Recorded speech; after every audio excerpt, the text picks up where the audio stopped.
Paul and servicemen and women.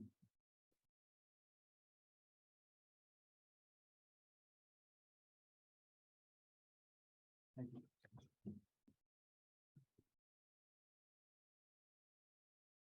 Before we begin this evening, I'm sorry to report Karen Altman's brother passed away yesterday.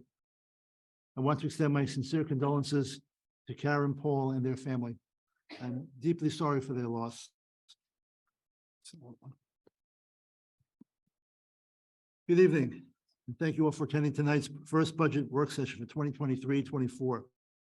Before we begin this evening, I would like to remind everyone of the upcoming budget work session dates, which have been posted on the village website, published in the paper, and sent out via social media. The meeting dates are as follows: Wednesday, March 14th, Thursday, March 23rd, and Wednesday, March 30th. All of these meetings are from 7:30 p.m. to 9:30 p.m. and will be held in the Tuesday? 14th. 14th. It's a Tuesday, March 14th, Thursday, March 23rd, and Wednesday, March 30th. All these meetings are from 7:30 to 9:30 p.m. and will be held in the boardroom via Zoom. The village is scheduled to adopt the 2023-24 budget at the annual organizational meeting on Monday, April 3rd. I would like to remind everyone of in the village, the election will be held on Tuesday, March 21st at St. Paul's Fieldhouse from 12 noon to 9 p.m. If you have any questions regarding the election, please contact Karen Altman, the village clerk. The budget process is a long and tedious one, and although we are in a budget season, the village budget is continuously reviewed and worked on throughout the year. These past few months, our treasurer Irene Wu and her staff have worked very closely with village administrator Ralph Swazi and the department heads to develop the budget that will be presented over the next few weeks. Excuse me, gentlemen. I would like to thank Mrs. Wu and her staff, as well as Mr. Swazi and all of the department heads. Tonight, we'll have a budget overview and the budget presentation for the building department, fire department, and the library. This time, I would like to introduce Irene Wu so she can conduct this first budget work session. And I ask that everyone hold their comments and questions until the end of the presentation. This meeting runs late and we are not able to take all the comments. Please contact Mrs. Wu directly and she will get back to you. Mrs. Wu, thank you. Mayor. We'd like to begin. Mayor, just 1 second.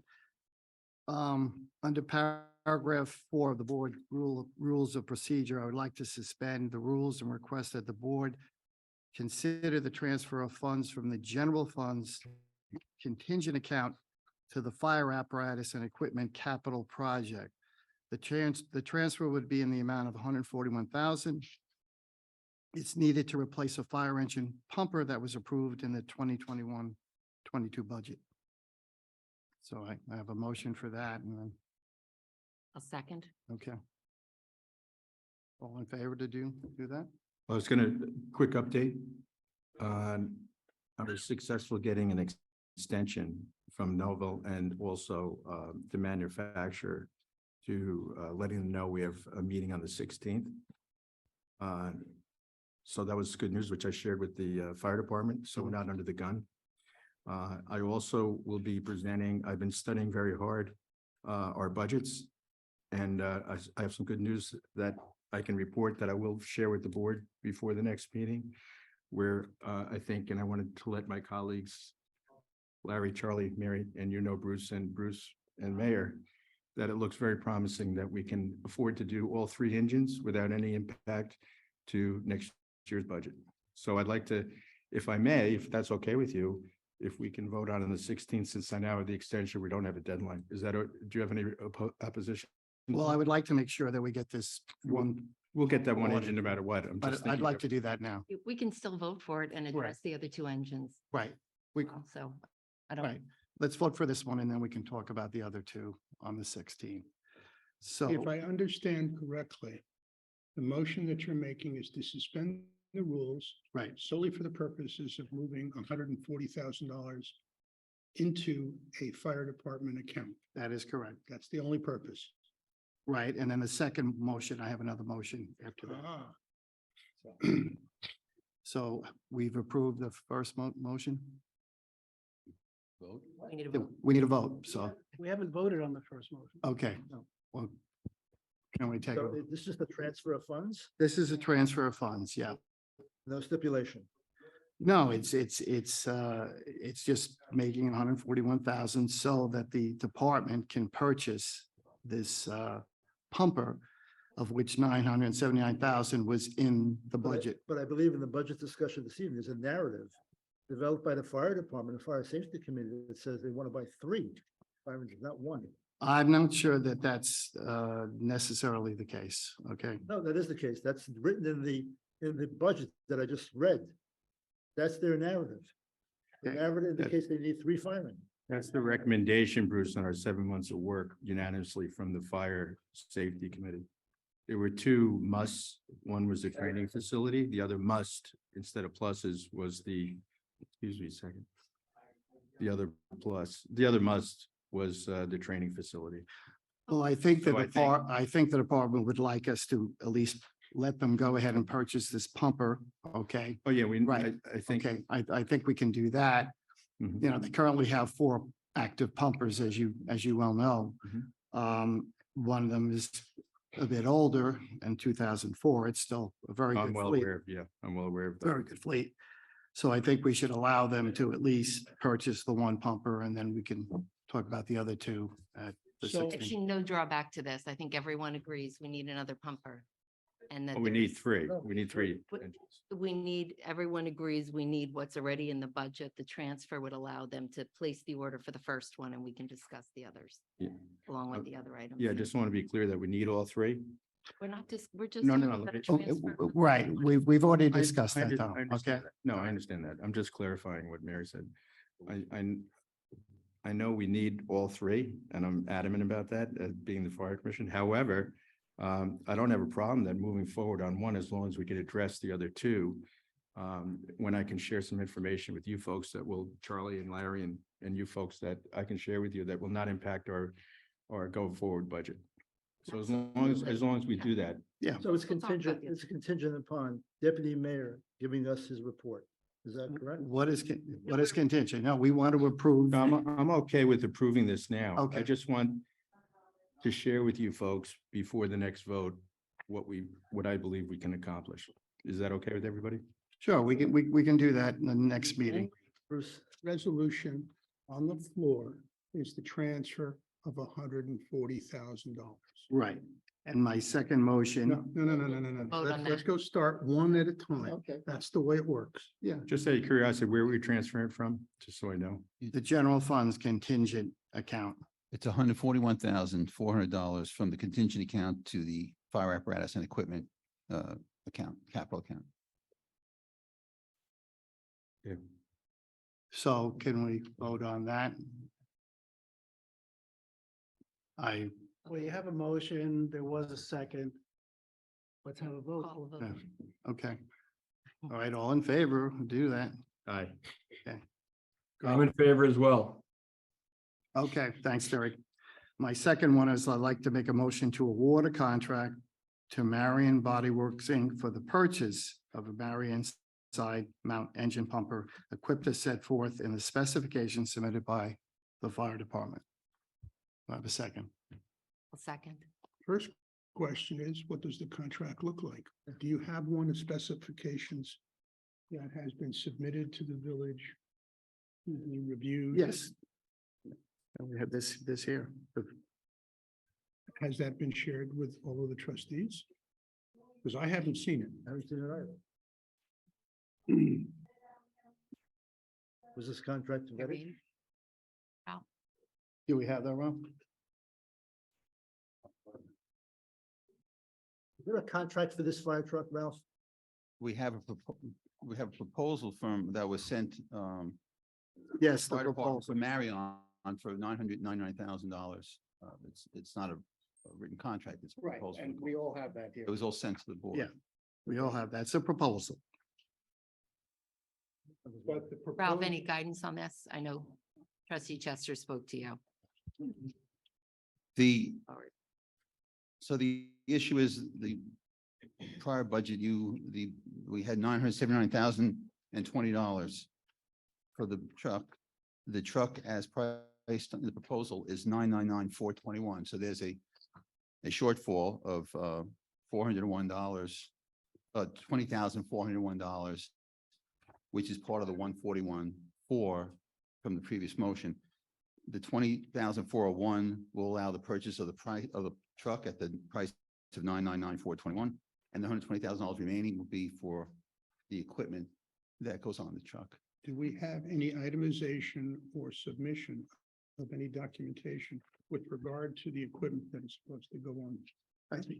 Do we have any documentation with regard to any of the hold harmlesses that go with the department, with the purchase order, with regard to any of the conditions with regard to the purchase and any repairs or anything else?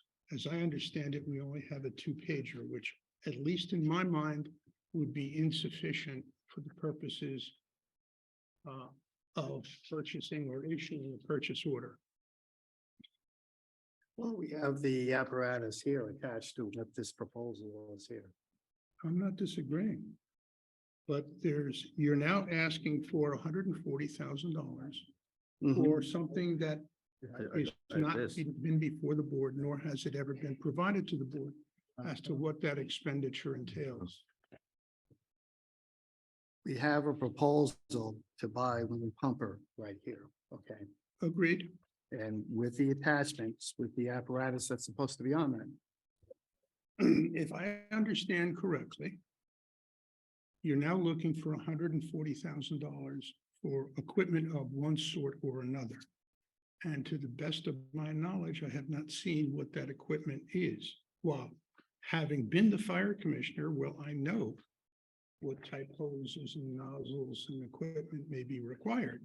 In order for the board to have an expenditure of money, it should have in front of it the actual documentation on which you plan on spending the money.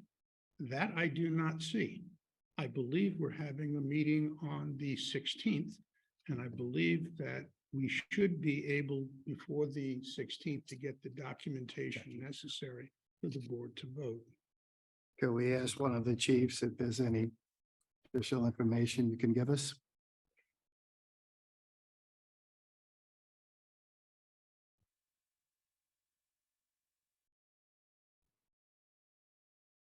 Good evening. So yes, in regards to the equipment pricing that was requested from the board, and I apologize for my voice, I'm getting over an illness. The budget that was presented to you was listed with an itemized itinerary of what equipment we're looking to place on the apparatus with particular vendors in place. Again, this is not to cut a check tonight. This is just giving you guys an estimate as to what the cost of the equipment to put on the rig when it comes in would be. It was And- sent, What? Oh, it was sent on February 14th. Chief Perrin had sent it to me. It had the proposal from Marion. It had the body had the breakdown for the three prices versus one and the cost estimates. There was an attachment from Floral Park Fire Department showing price escalations, and there was a spreadsheet with there's a spreadsheet with 5 worksheets showing the hoses, nozzles, the general tools, extraction tools, and battery tools, all itemized to make up the 120. Absolutely agree. And I read it and I understand it.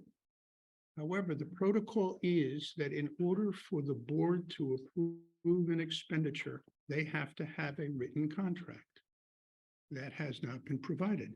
So while your application to move the funds over, which has now passed, is but one effort in order for the board, and we have gone through this on many other occasions for many reasons, but you have to have the actual physical documentation before a purchase order has been issued. You can't have ancillary information suffice for the issuance of a purchase order. So since we're having a board meeting on the 16th and Deputy Mayor O'Brien intends to make a presentation, it would appear to be the proper time to do it on the 16th.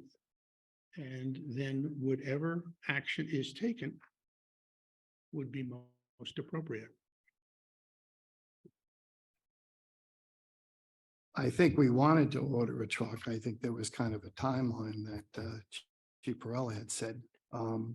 In terms of getting a contract, would you call them and get a contract? I mean, do they have to? That- That's further in the process. Once the funding is approved, members of the committee would have to meet with the manufacturer, finalize that contract, finalize all the points, and then we brought back to the village to be signed off on. I also just so you know, I'm sorry, go ahead, Chief. Just in regards to the equipment, you're 100% right, Commissioner. A purchase order does need to be provided before we can purchase anything. We do have to provide quotes from contractors. They do have to be on state contract. Completely agreed. This is just a funding question. The funds need to be assigned to the account before even a purchase order can be cut. And the funds are in that account. Okay. which is Yeah, fine. and Fine. to be honest, the equipment probably won't be purchased for several months to a year. Just So I successfully got that extension beyond the 16th, and the rep said just to get calling to see how we make out and what the decision is. So, you know, I'm definitely supportive of getting that engine, and I'm also supportive of getting two more with the approval of the board. I think trustee Chester's So we're not not intent was, limited on the time. was to not hold you up, because I know you want to get an engine order. Do you have enough now that the transfer has been done that you can start moving on that first engine? we can proceed with the rest of the process. Okay. Yes. Thank you all very Good. much. All right, so we'll do that. We'll do that. Okay. No, it's not. Unfortunately, trustee Chester now has to withdraw his motion, which is on the table. Okay, I will withdraw my motion to award a contract to Marion Body Works. Irene? Go forward. Thank you. No, you can begin. The mayor introduced you. That's fine. All right, good evening, Mayor, trustees, and everyone in attendance. Welcome to the first budget work session. I'd like to thank Village Administrator Swazi, the department heads and their staff, as well as the finance department staff who devoted so many hours to produce this very important budget document for the village. Tonight, we do have a full agenda, so I will get started right away. I will begin by giving an overview of this year's forecast before getting into the 2023-24 tentative budget. Okay, during the budget process, we request that department heads provide a year-end forecast for their expenditures and revenues.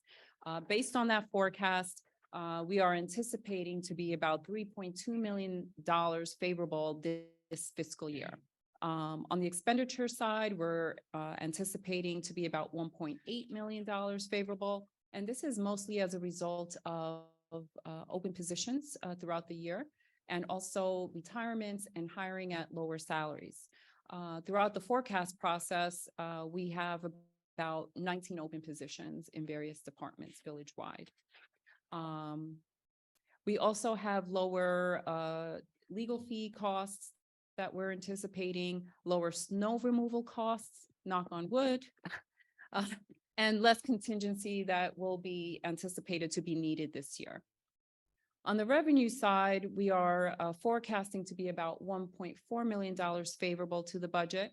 There were higher than anticipated revenues received from state aid CHIPS program.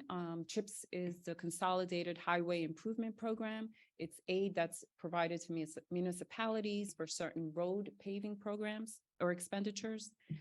We also received higher court fines and fees and higher interest in earnings. When we prepared the budget last year, interest rates were very low. And over the past year, interest rates have been increasing. I also like to thank Deputy Treasurer Darcia Palmer and Village Auditor Adam Lipke, who have been very proactive in working with our various banking institutions in investing in T-bills and CDs. And also the village recently joined New York Class, which is a local government investment pool. So we're seeing higher returns as a result of those investment decisions.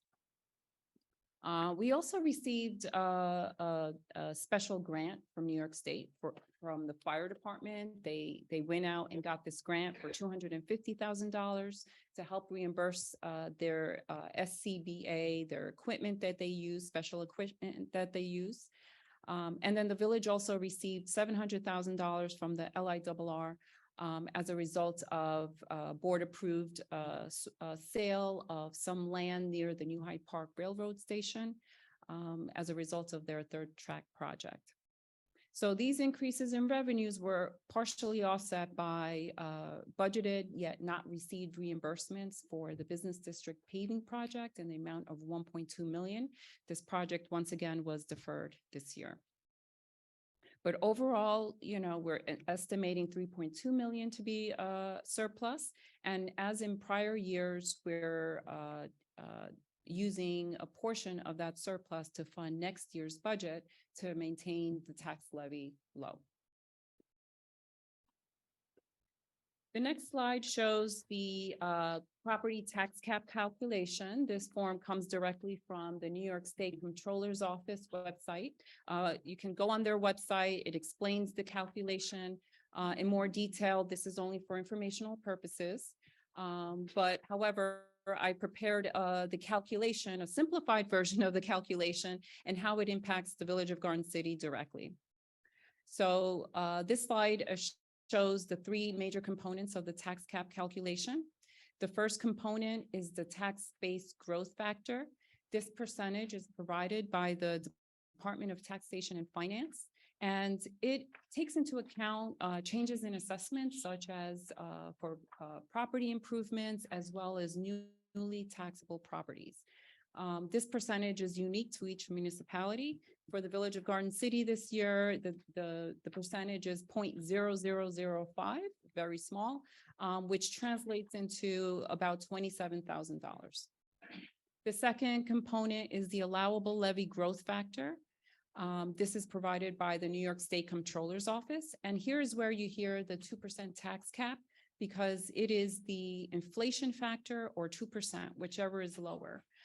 As you all know, inflation is very high. Therefore, the village is capped at 2% this year, as well as last year, it was capped at 2%. So for the Village of Garden City, that translates into $1,064,000. The third component is the available carryover from prior years. This number is also calculated by the New York State Comptroller's Office because we report our tax levy information to them. And this component represents any amount of the tax levy that was not raised in prior years. So the maximum amount that's allowed to be raised, any difference of what you actually raise, a portion of that carries forward into the next year. And as you may remember, last year, the village did not raise taxes. It was a 0% tax levy increase. Therefore, we have a significant carryover from prior years. So that amount is $822,000. So the sum of these three components is almost $1.9 million that the village can raise in taxes additionally, which is about 3.55%. That's the amount that's allowed per the tax levy law. The next slide just shows historical trends on the tax levy. The blue bar represents the inflation factor. For 40 of the last 8 years, inflation has exceeded 2%. You can see for the 23-24 year, the inflation factor is actually 8%, a little over 8%.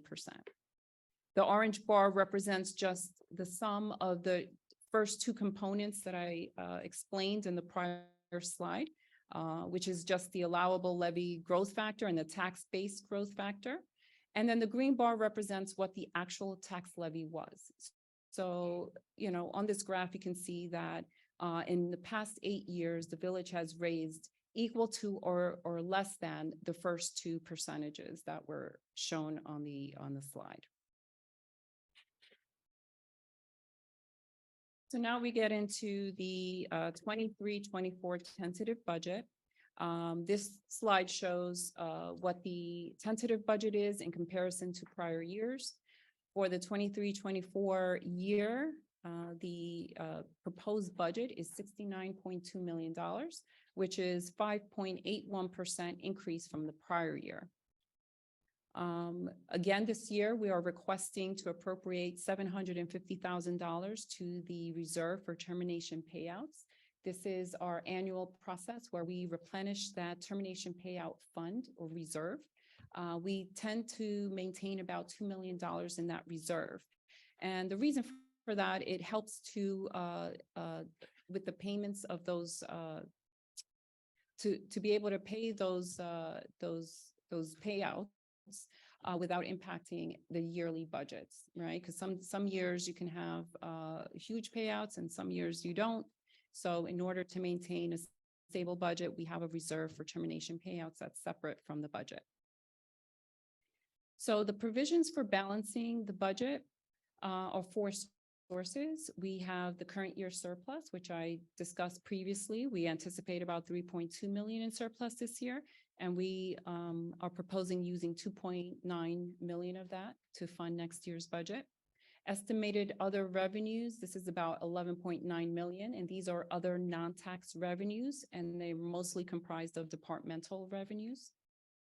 The tax levy, we're proposing increasing taxes 1.99% to $54,334,000. And the 750,000 comes from existing surplus funds.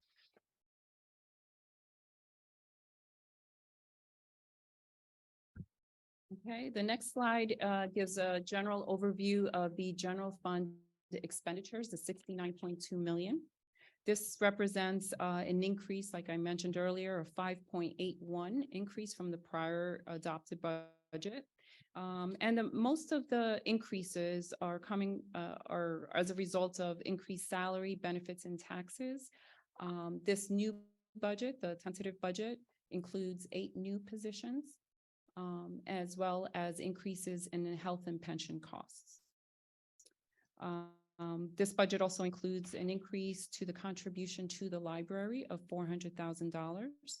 And these increases are partially offset by reductions in the funding of capital projects. In the previous year, the village had a request of capital projects of about $4.9 million, $4.7 million, of which the entire amount was funded through taxes.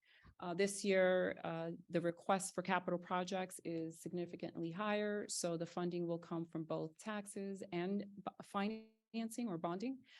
So the amount that's needed to be funded through taxes is lower. The major components of the budget, the expense budget, are obviously salary, benefits, and taxes at $40.8 million of the $69.2 million budget. Consulting and contractual services of 5.8 million. This number remained the same from prior year. Contribution to capital projects, which went down, of 4.2 million. Debt service, which is the principal and interest payments on our debt, our annual payments of 3.9 million. Contribution to the library of 3.6 million, and general liability insurance of 1.9 million. These major components are about 87% of the overall budget. And the other components you can see on the chart to your left.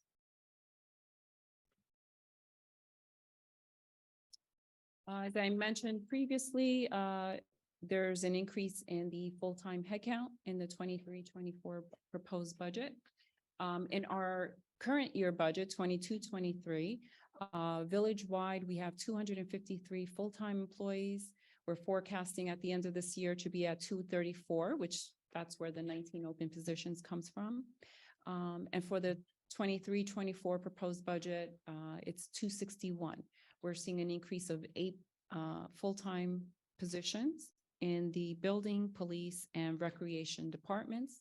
And you'll hear more about those positions when those departments present their budgets.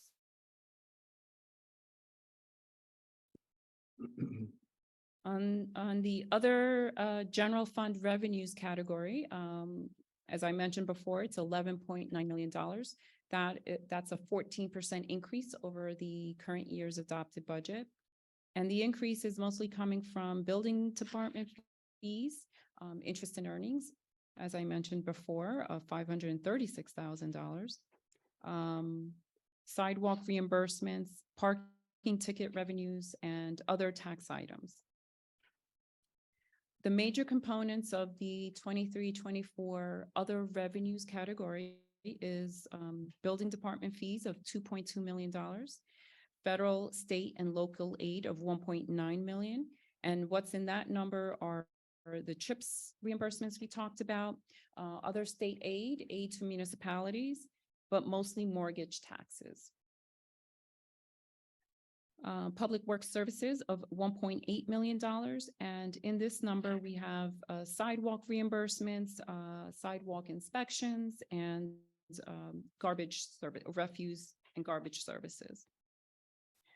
We have fines and forfeitures of $1.7 million, which are the court revenues, and other real property tax items of $1.3 million, and that's mostly pilot revenues.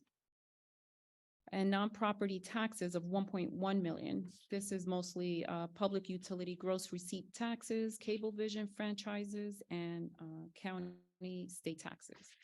These components are about 85% of the overall revenues, and the other components you can see on the chart to your left.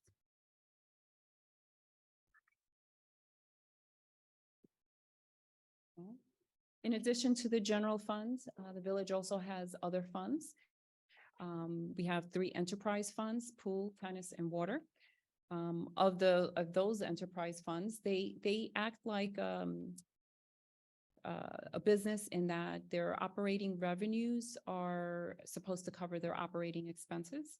Of these 3 funds, the pool fund is the only fund that has a negative net position on their financial statements.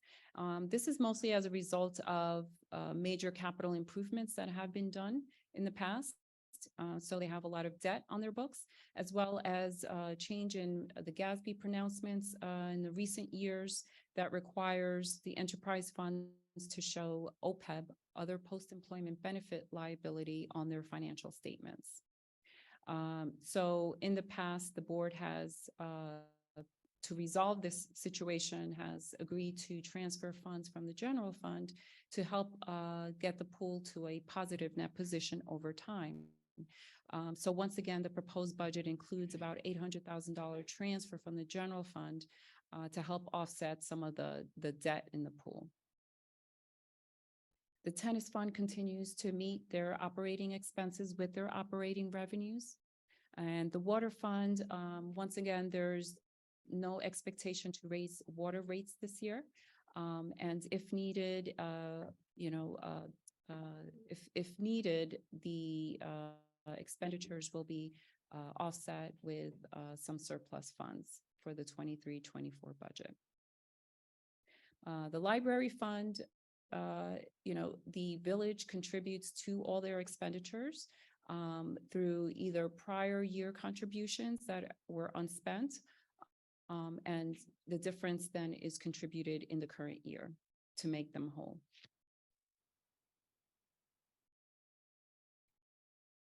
And now we'll discuss a little bit about the capital projects. Before getting into the new request for the new year, we'll give a summary of the existing capital projects.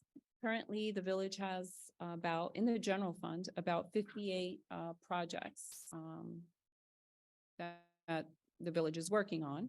And they're in various stages of completion. Some of these projects will carry forward into the 23-24 fiscal year. Most of these projects are related to building improvements and road repairs. This current year's full year budget was about $29.9 million.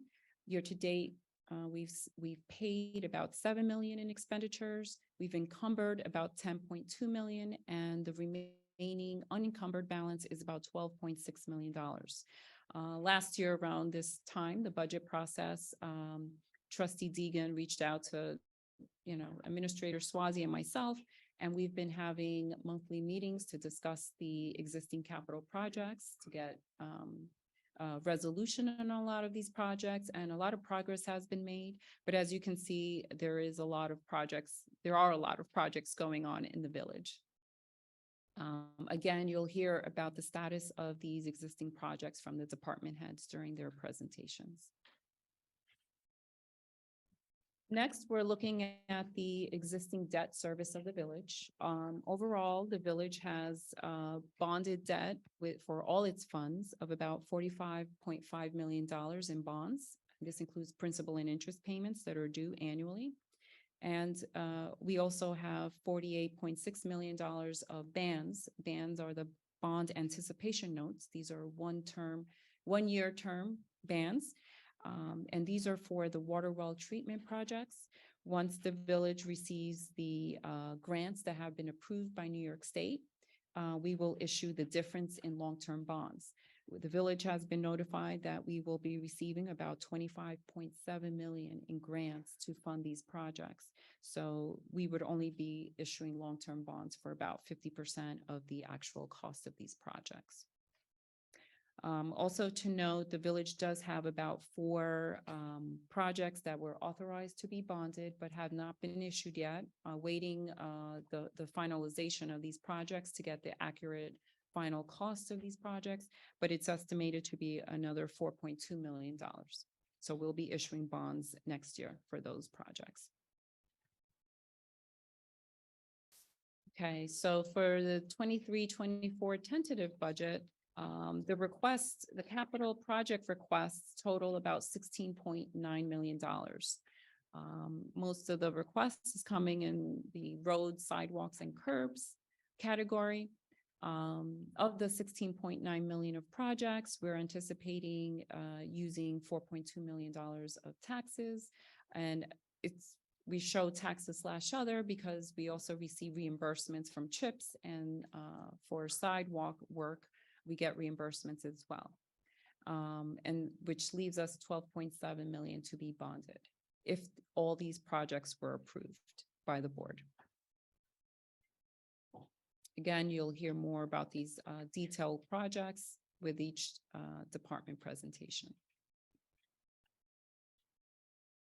For the enterprise funds, we're adding another 4.7 million of projects in the tennis and water funds. The pool does not have any projects anticipated for next year. So that concludes the overall high-level summary for the board. Does the board have any questions for me at this time? Yeah, I have a few. Okay. Great job, by the way. And Thank you. you presented extremely well and you outlined it for us very well. Thank you. Right now, on this, you mentioned the surplus, we have 18 million or so. Yes. And then we have another, was it 4.2? That will be on top of that? If I heard- 3.2. 3.2. Yes. Okay, so that brings us close to 22 million in surplus. We're anticipating using 2.9 of it to fund next year's budget. Right, so that brings us down to what number? About yeah, so that's a huge surplus. I know the controller watches surplus, and he could come back to us and tell us that we have to spend it, which has happened in other communities. So we have to be aware of that. So, but that's a huge surplus number. I'm also wondering on the capital projects that we budgeted, how much did we not spend this year? So that's the existing project slide. We have currently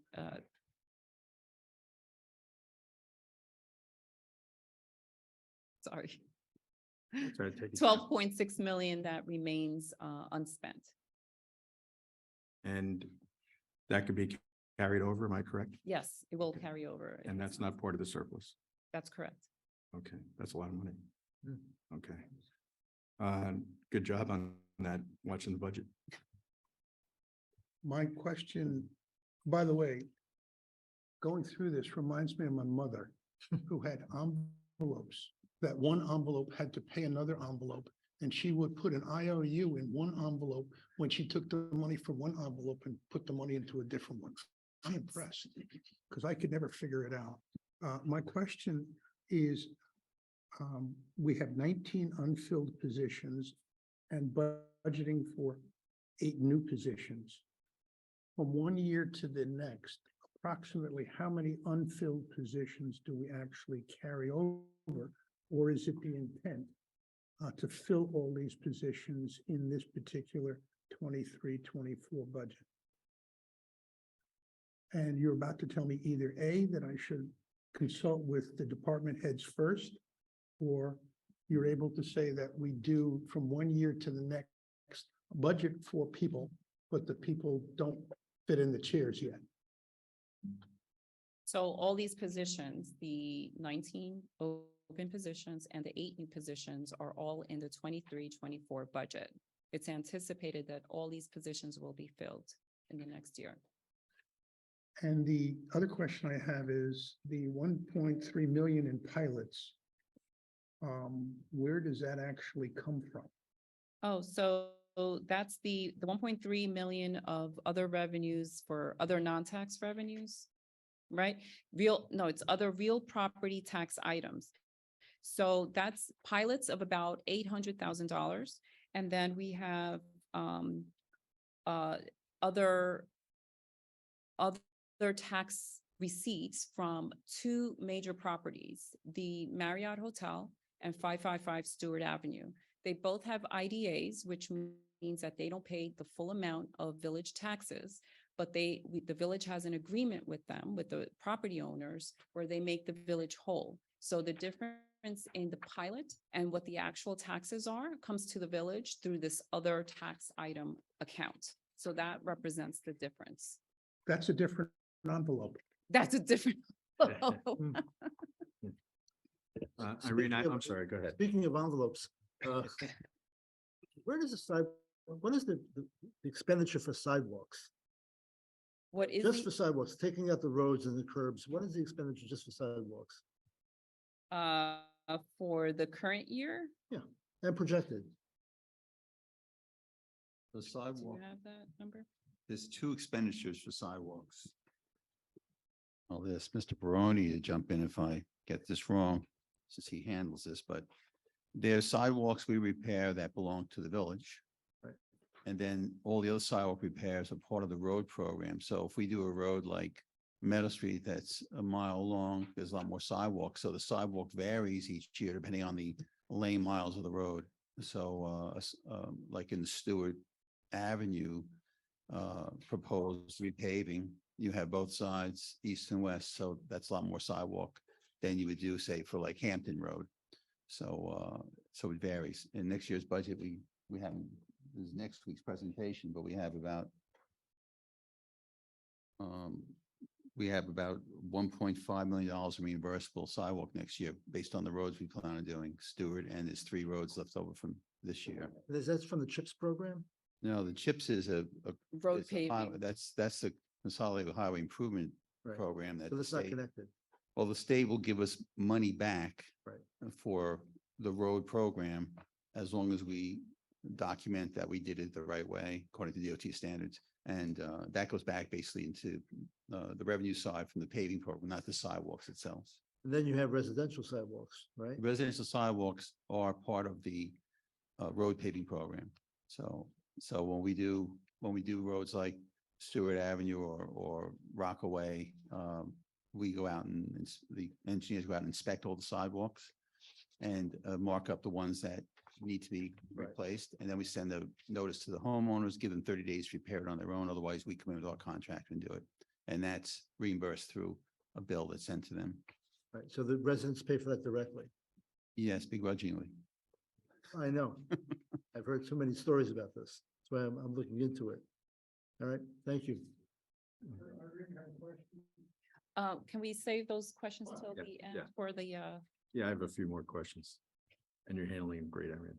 Do you happen to know what bonds are coming to the end now? If you don't, you can get back to me. so we have the debt service schedule attached here for the next few years, right? So we have it by year. Mhm. And so for the 24 year, let's say in the general fund, we have 3.9 million.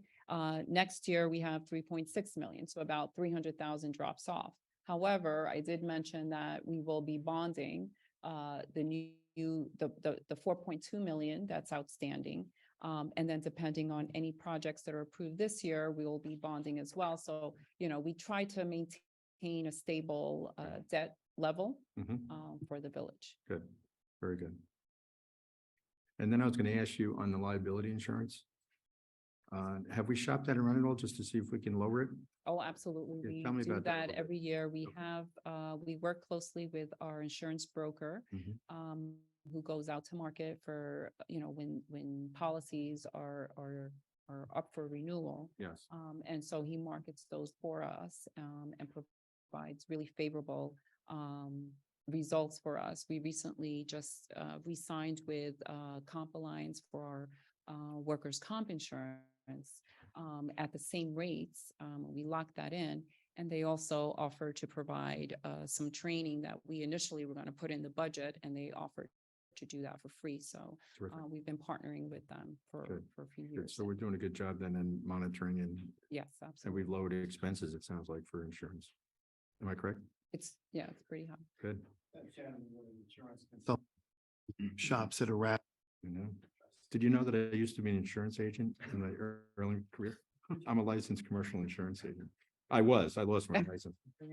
Yeah. How much do you pay? No commute. Negotiate that. Is that all? Okay, so I'll give it up to Mr. Giovanello, who'll discuss his department, the building department. Good evening, Mayor, Board of Trustees. Thank you for allowing the building department to present the tentative budget for 23-24. Before I start this evening, I just want to thank Irene Mu and her staff for a wonderful job, for all the help and guidance on providing us with this budget. We move on to the next sheet, to the expenses for the 23-24 budget summary. We'll take a category, on the category line, the salary with the related salaries for the proposed budget for 23-24.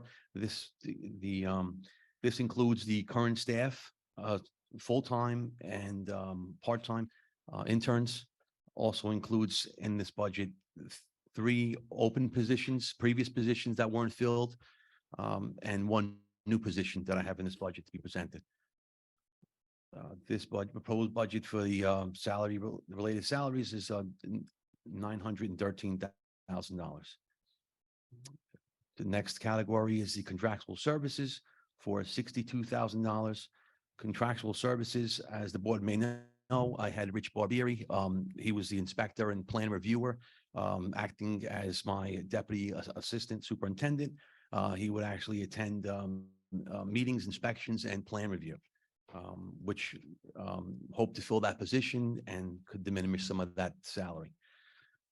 The next item is maintenance of software for $80,000.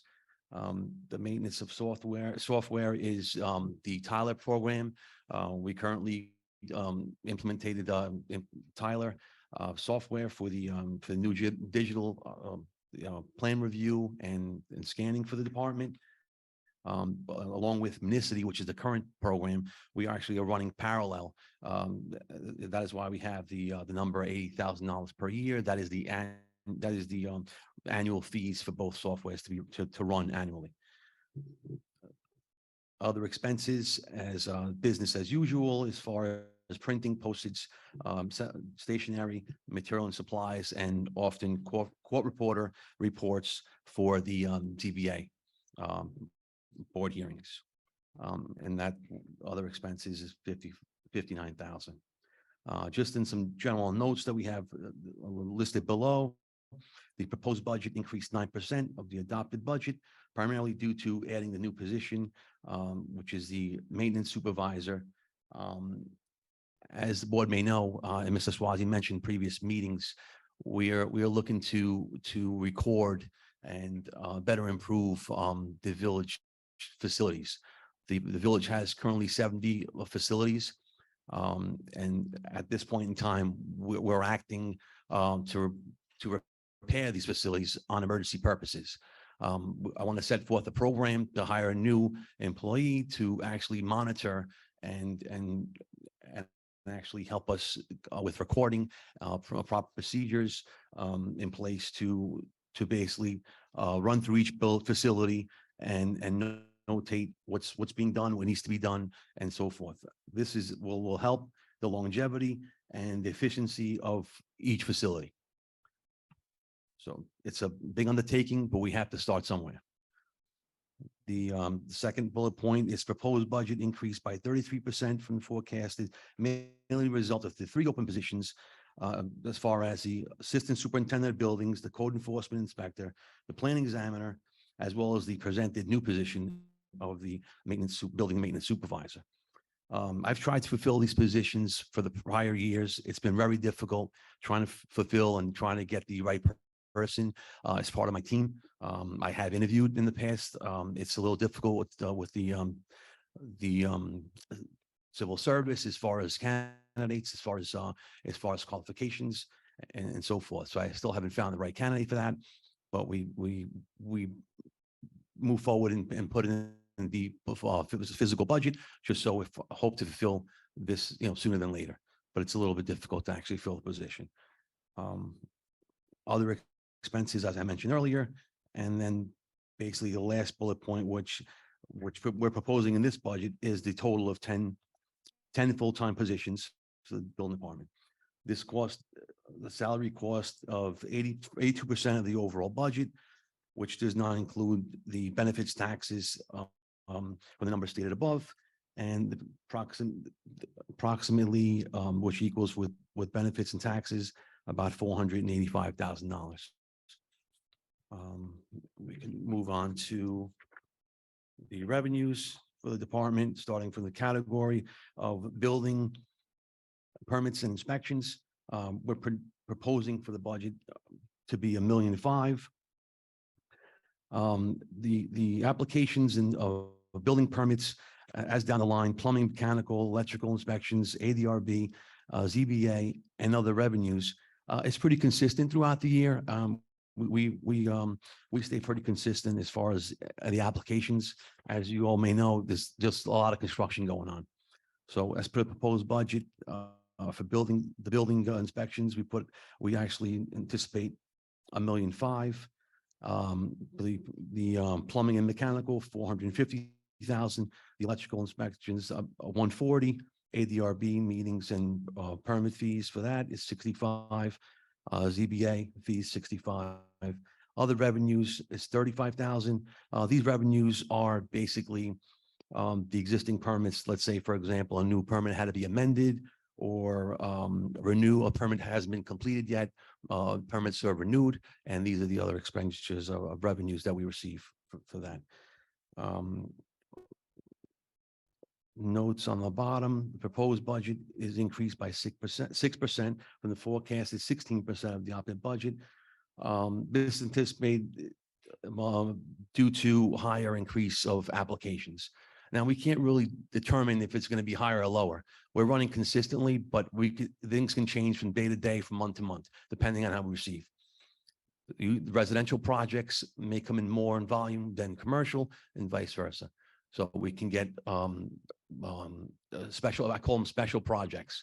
Adelphi can come in with something, and their fees may be $300,000-$400,000. As we experienced from 1200 Franklin Avenue, 1100 Franklin Avenue, the Renaissance Inn, 555, all these projects throughout the years just pop up. And at this point in time, I can't anticipate what's happening. We just want to run parallel as far as, year to year. We go over to the capital projects for this post 22-24. The budget summary for capital projects. I have one capital project in there, which is a purchase of a new vehicle for $40,000. I would like to remove one of the vehicles from the fleet. It's a 2006 Ford Crown Vic. It has over 90,000 miles in it. My inspectors use their cars every day. So what I would do is bring a car down from the fleet, remove one, and add a new vehicle. Preferably the village buys Ford Explorers. It's four-wheel drive. It's good on the rainy roads, snow roads, and what have you throughout the village. So that's that's proposed in this year's budget for 40,000. Existing projects, if you look down below here, we have digital scanning with, remaining in the budget is 70,000. That's an ongoing process with the digital scanning and the Tyler implementation program. We're scanning all our files and putting them into the system. So throughout the year, which is current, approximately about 2 or 3 weeks ago, the company DRS picked up about 20 boxes. What that is every program, every permit that gets closed out was sent off to this company. They scan the files, the complete files, and send us back a PDF, and we can put that into the programs. Right now, we are running parallel, so it's 2 programs that we have to put that information in. The maintenance of software, 5,000 remaining in the budget. That's left for the Tyler implementation. It's still not 100%. I would say it's about 96% complete. And that's just remaining, possibly records, reporting, and so what have you, as far as updating that into the system. They charge us for every little thing that we ask for. And that's a total remaining in that budget of 75,000. And that's all I have, Mayor and Board of Trustees. If you have any questions, I'll be more than happy to answer. I have one question, just happy. Sure. Thanks for providing that. Right now, I see you need the, as you mentioned, the building maintenance supervisor. Who's doing that work now for you? Currently, Deputy Mayor, no one. We act on emergency, and the contractors love acting on emergency because there's twice as much. Okay. So I really want to set forth a program that's going to help the village and help us basically get our infrastructure back. So Which that basically, entails is building maintenance, roofing, windows, facade, electrical, mechanical systems, you name it, we need to get on board. yeah. What's the background of that hire? The What's background is what are they, what are facility- their qualifications? It could be anything from a trade purpose or facility management purposes. There is a title for that in the civil service. Yeah. Do you have any leads on people? I'm just looking into it now. Okay. Yeah. All right. But It's that'll- it's a long process. I hope to fill it. As you can see from prior years, I'm really trying to get the right candidate. I'm doing most of it at the moment of the other 3 hires, but I'm trying to. And that'll lower contracting costs if we get a. Absolutely. Okay. Absolutely. Can I just comment also, Deputy Mayor and trustees? Mr. Giovanello and I, along with Mr. Baroni, have been basically spearheading all the DPW operations and capital projects, as well as he was doing his building job. And it's very apparent to me, and I've mentioned this in multiple board meetings, that we have a gap in facilities management. There was an attempt about 4 years ago to subcontract that out. And we had price tags in the 1.7 million range, and they were just taking our phone calls and calling other contractors. It Yeah. really wasn't an on-site thing. 2 years ago, 3 years ago, we had 55 structures in the village. With the water department, AOP structures went out to 70. We're going to add 2 more in the fall, at well 9. They all have roofs, they all have windows, they all have bricks. There's heating systems, electrical, there's modernization, there's maintenance, and it's right now it's when something breaks, we fix it. It falls on DPW, but it's really not a focus. I really think it's a detriment to the village's taxpayers who react like that. So this is really a planning process, full inventory, scheduling of maintenance, which will prolong the length of the quality and length of the life cycle of these assets and reduce costs, Okay. and also make things safer. I want to say something. I think it is a facilities management position, not a maintenance supervisor. Facilities management directors encompass all the things you talk about. Right. It's the Mayor, envelope- that's the the civil envelope of the service title. building, So that's The envelope of the building, correct. roofing, the mechanical systems, electrical systems. These are the things that we need to have looked at consistently to make sure these buildings are up to speed, as well as energy conservation, right? That's another thing the facilities director would do. Make sure that these buildings are running as efficiently as possible. And again, I think it's a facilities management position, not a building maintenance supervisor. Well, the It's a thing different is, definition. so Mayor, there's one of the restrictions, for lack of a better word, is that we, Ms. Rosenblatt and I have scoured the civil service titles, and there are town titles and village titles and city titles, and And we tried to find one that had the most functional aspects of this. So this is a position. civil service title. Yes, it's a civil service position. It's high enough and it's got enough of the ingredients in there. And there's always, with civil service, they always have a tagline at the bottom or other duties as assigned. Right. Which means you can, I can add those duties on the report Yeah. on qualifications. I think it's important, but On description again, of I'm looking qualification. at your expenditures about $1 million and your revenues are about 2 million. So you're doing pretty darn well. We try. Yeah, but I mean, I guess it's, I would imagine it's the commercial. It's a little bit of inspections. both, Mayor. It's a little bit of both. Right. Yes. But in terms of projects, there are more commercial projects or? It's actually, believe it or not, it's a little bit of both. We're getting a lot of residential projects that are, up there in scale as far as construction cost. Our fees are based on inspection and construction cost, and there's a lot of residential projects out there. Well, you're doing good. Keep it up. Question, how long have those open positions been open for?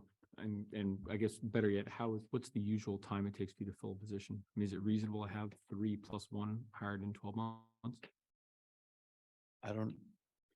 Well, they've been open for a couple of years now, and I'm projecting forward to keep them open. I want to fulfill those positions this year.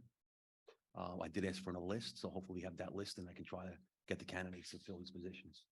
But they've been open for years at this point. 2 years, I would say. and trustee Marciano, from your time on the board, and it predates your presence, we've had difficulty finding Very difficult. DPW and water superintendents, which we're very fortunate to fill recently. We have one of them here with us tonight. Today, an offer was made to an engineer. The list was not sufficient. There's only 2 names on it, and one of the 2 names we already hired. So it's really only 1 name. So we just hired we're offering a job to a provisional engineer. He understands his provisional, but so one of these open head counts is being filled.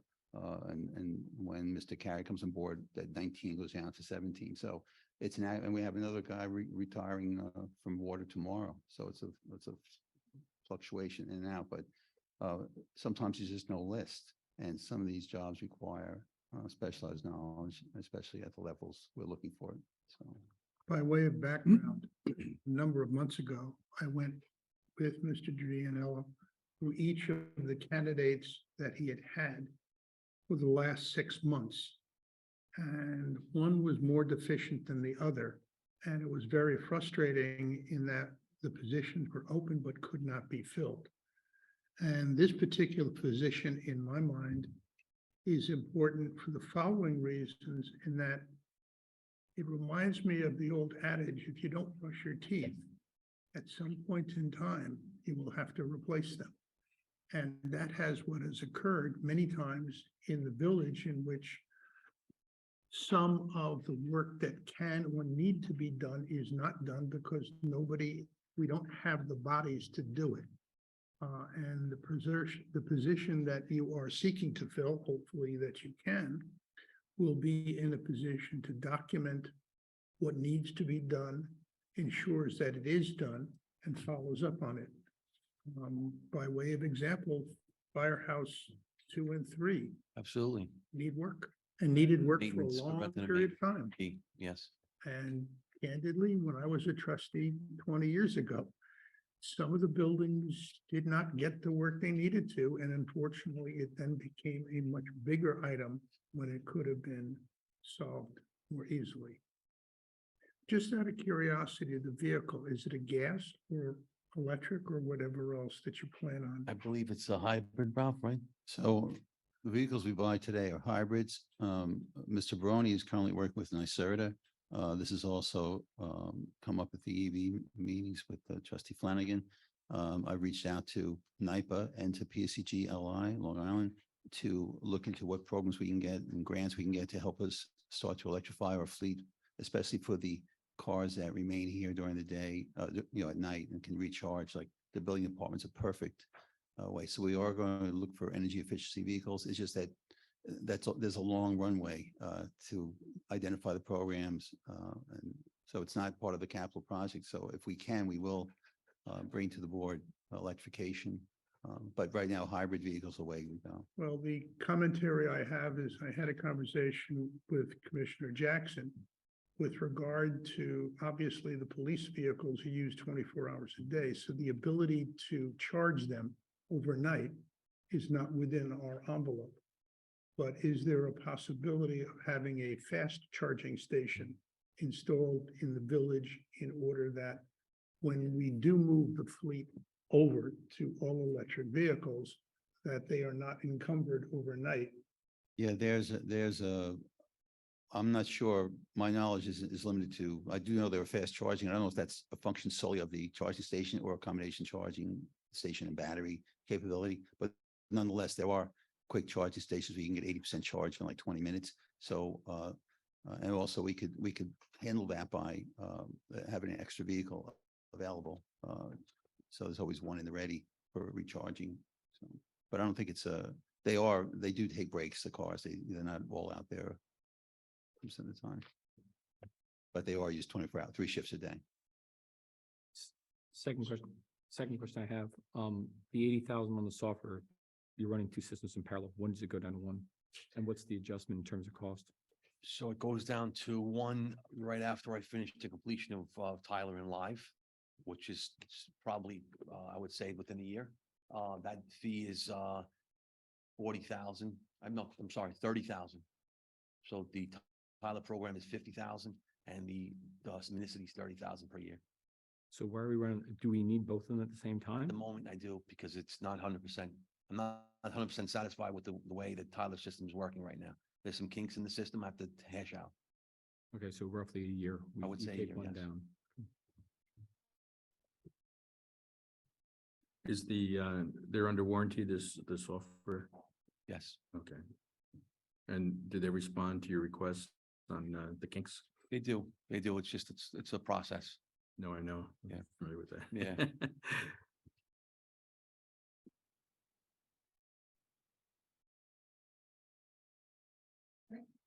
Thank you. Yeah, thank you. Thank you, Giuseppe.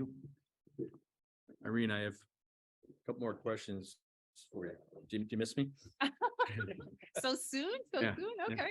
So I wanted to ask, and I think you have it, I was just trying to look for it, with the great job the police are doing under Commissioner Jackson on the traffic violations.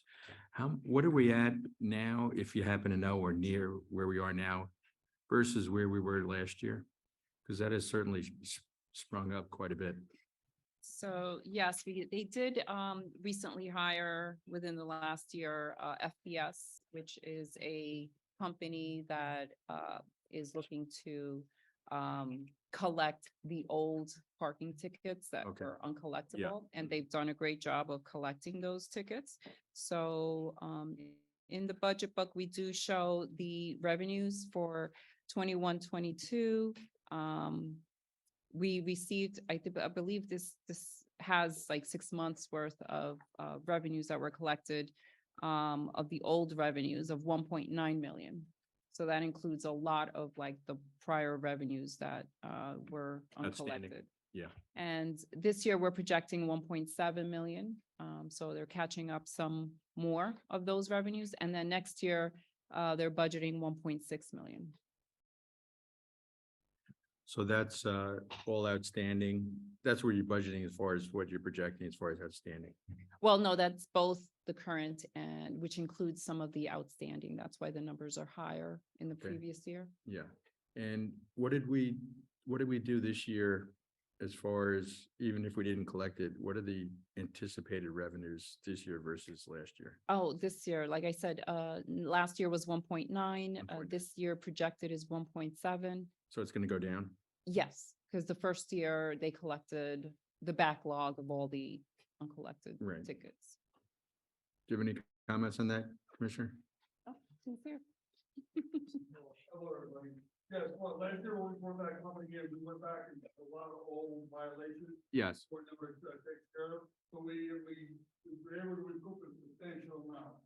When we forecast, it's very difficult to forecast because we don't know how it's gonna happen in one everything else.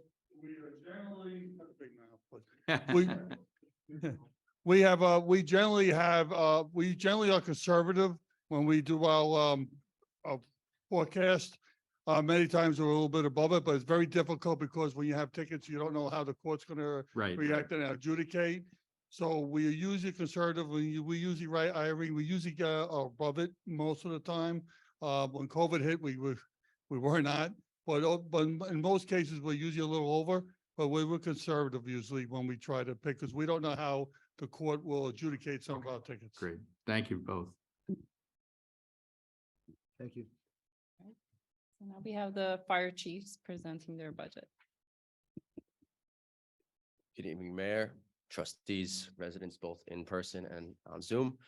Again, I do apologize for my voice. I'd like to thank you all for this opportunity to allow the fire department to present our operating and capital budgets proposed for 2023, 2024. I would also like to thank Village Treasurer Wu, Deputy Treasurer Palmer, Village Administrator Swazi, Building Superintendent Giovanello, as well as DPW Supervisor John Baroni for their assistance with these proposed budgets, as well, especially around the capital projects. We continue to strive to provide professional merchant services to the village, supported by dedicated volunteers that continue to serve our community in which they and their loved ones live. The department is currently managed by 1 chief, 3 assistant chiefs, 2 captains, and 4 lieutenants. Our members dedicate their free time and energy to make the Garden City Fire Department the great organization that continues to be today. I would like to publicly thank all my members for the continued efforts and service to our residents. Moving on with our presentation, I would now like to present our proposed operational capital budgets. So if we go to the first category in our operating budget, it's hydrant rentals. This is currently $1.07 million.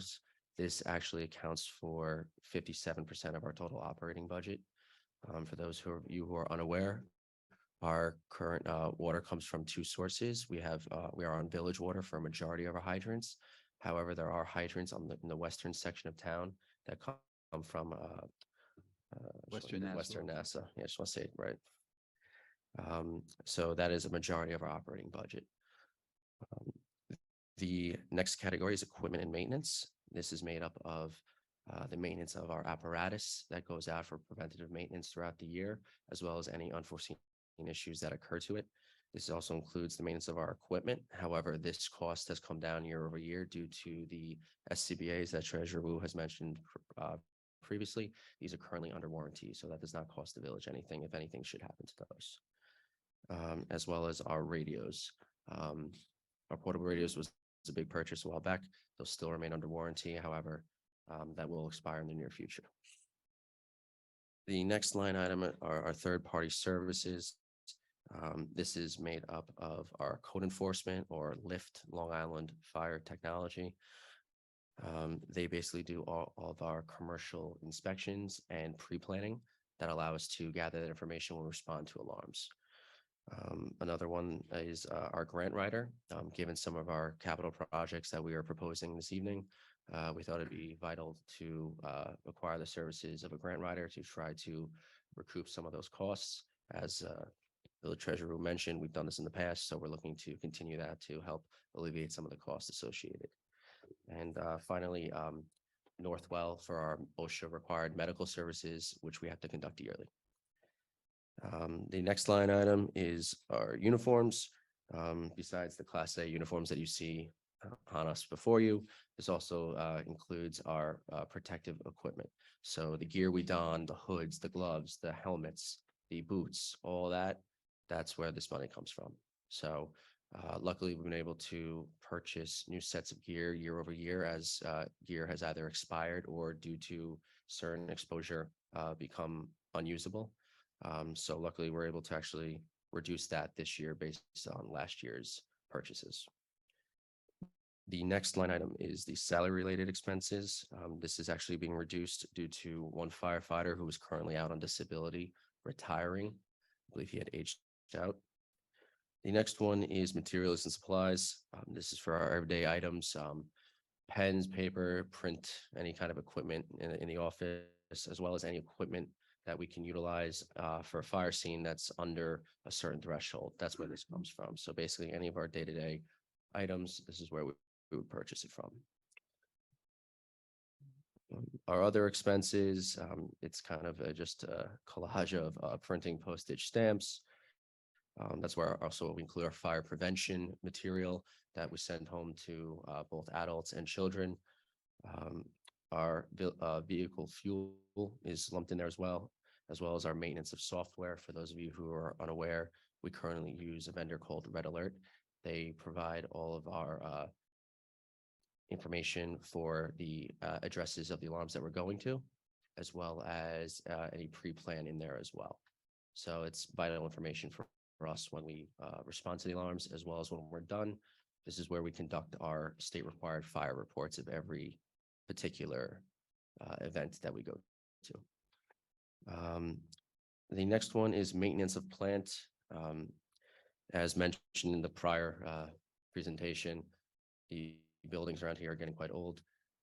This covers us whenever there's an emergency break in our bay doors, which seems to be happening quite often. Leaks through the roofs, the boilers don't work, the water stops. So basically, unfortunately, our fire stations are getting quite old, and at this point, we need to ensure that we have enough funds there to keep them operational.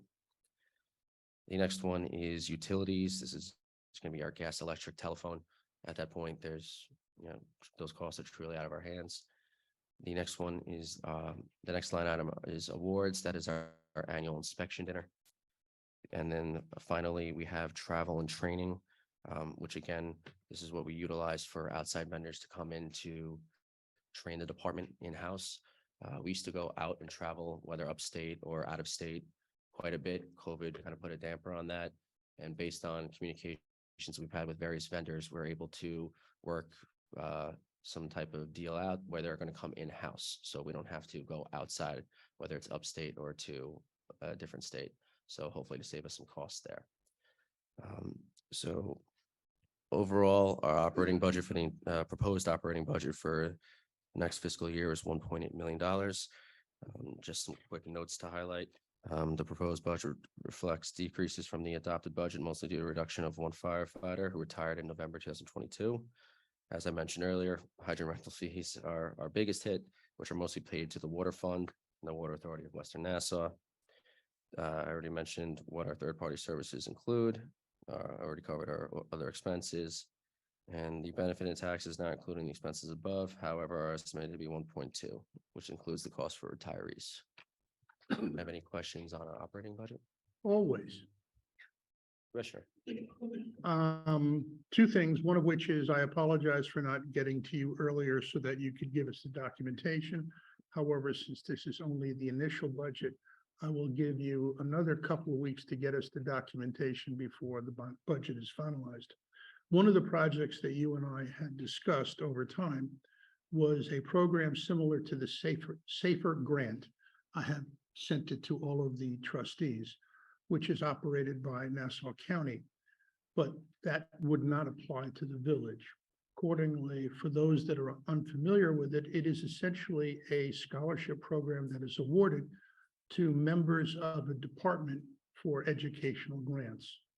So the information that I will need is whether the department would be receptive to such an idea, how many of the junior firefighters would be receptive to that idea. At prior board meetings, I took the liberty of talking to them to figure out where they went to school, what they would be doing, and whether they would be continuing. I am probably a more daunting figure than you guys will be when you talk to them because they seem to became moot very quickly. But what I would like to do is to position the fire department so that its ability to recruit younger members, those that are in college, would be able to secure a grant. Just by way of illustration, I would assume that a grant, a scholarship of two $2,500 grants for each semester, meaning a $5,000 scholarship grant per individual. The interesting aspect of which I need your coordination is because though some of the recipients will be going to school locally, others that would not be. So one of the preconditions would be that the general orders and bylaws of the department needed to be amended so that these individuals would be able to continue with their service if they are in fact at school or locally. And one of the preconditions is I would look for them to be part of a duty crew when they are home. So that would then give the department more flexibility in the response time. So that would be on the grant. The other one that you and I had discussed would be the implications of real property tax law 466 alpha. And for those that are unfamiliar with it, the governor passed a law recently that afforded an opt-in ability for the village and the fire department to give a 10% reduction in the property taxes of those individuals that qualify.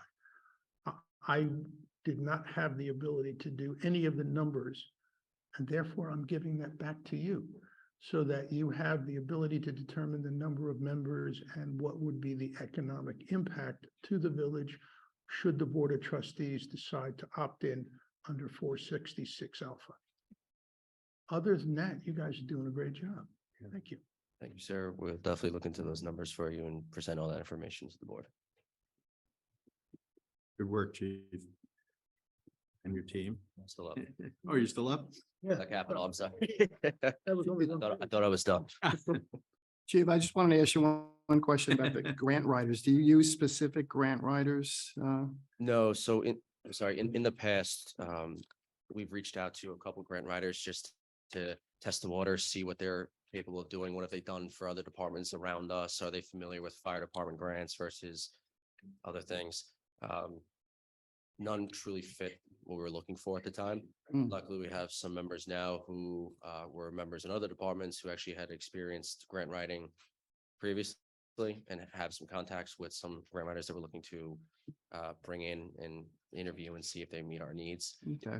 Just to piggyback on that comment, Chief Taunton and myself have met and had several conversations with Congressman D'Esposito's office about grants, particularly around the fire service up on Long Island. So they're very open to it. They're actually pushing for it. So definitely more information to come on that. But we have had several conversations that they're quite receptive to in regards to grants. So definitely more information to follow. And remind everyone the training grant, so to speak, that you receive without any charge, to the village for training, the video. that you guys- Oh, yes. I'm sorry. Yes. So, the village received last year, and I'm sorry if I'm repeating myself to anyone who heard me say this. The village received recently, basically a 22,000, I believe it was $22,000 for a recruitment video. That basically demonstrates what we do, the services we provide, the training, junior firefighting, basically, the services we provide to the community, which is, has been released, has been shared. So again, which at no cost to the village as well. Yeah, So that was we're great. always looking for opportunities to, cut our costs wherever we can. And again, Looking good in that Reduce any- video. I saw thank you. it. Yeah, that was an excellent video, Yeah. by the way. Thank you. Yeah. Were there any other grants what other grants did you guys receive this year, this past year? This past year, none. So none this past year, but in Okay. terms of receiving checks in, that's a whole nother process. Okay. We were awarded grants in the past, a couple of years back for That came the in this- SCBA's as well as the radios. Okay. But as we all know, government works a little slow, so the checks are finally coming in, as Treasurer Wu pointed out. So they were awarded a couple years back and the checks are coming in now. Okay. Thank you. Absolutely. Any other questions on the operating? The footnote at the bottom of page 22 that talks about benefits and taxes are estimated to be $1.2 million. Or is there a breakout of that somewhere? Yes, we have that detail. I don't have it in front of me right now. Because I saw this on the building department also. This isn't included in the budget of the individual departments. It's included in the overall budget as one line item. That's correct. So we have healthcare costs, pension costs, and taxes that is paid for payroll. That is in the other unallocated budget. It is not dispersed to each department. So that's where it's housed. And that will be presented next week, I believe, that budget. Thank you. You're welcome. Senior Chief. Absolutely. So turning to our capital projection for the next 5 years. Under this upcoming fiscal year, we have under firefighter apparatus and equipment, we have a request for $85,000. That's to replace a chief's car. It would be replacing a 2014 Chevy Tahoe, which is currently used as a spare. So that's under apparatus and equipment. And then the next proposed for this upcoming year is the fire training site that we've mentioned in the past. The overall proposed the overall total estimated cost is currently $5.4 million. However, there is $1.5 million of concrete paving already included in the capital plan, which will then reduce that overall. And as I mentioned a couple minutes ago, in regards to the grant writing, we've already spoken to Congressman D'Esposito about securing grants specifically for the training site. Right. So that's proposed for this upcoming fiscal year. The following fiscal year, nothing in the proposed budget. The fiscal year after that, 2025, 2026, there's $88,000 that will be to replace the next chief's car, which would be a 2015 Chevy Suburban. And then the following year, 2026, 2027, we have $123,000 in the proposed budget. That is to replace the cascade system that's currently at fire headquarters. Essentially, what that does is refill the SCBA bottles that allow us to enter IDLH situations. So whenever we use them, or if we have spares sitting on the side and some air leaks out, they have to be refilled. That the current cascade system has been there for quite some time and it's reaching its end of life. So based on our vendor's expectation, in a couple of years, it's going to need to be replaced. And then finally, in 2027, 2028, we have just over $2.1 million. That's for the next chief's car, as well as the replacement for ladder 144, which would be approaching its 20-year life span at that point.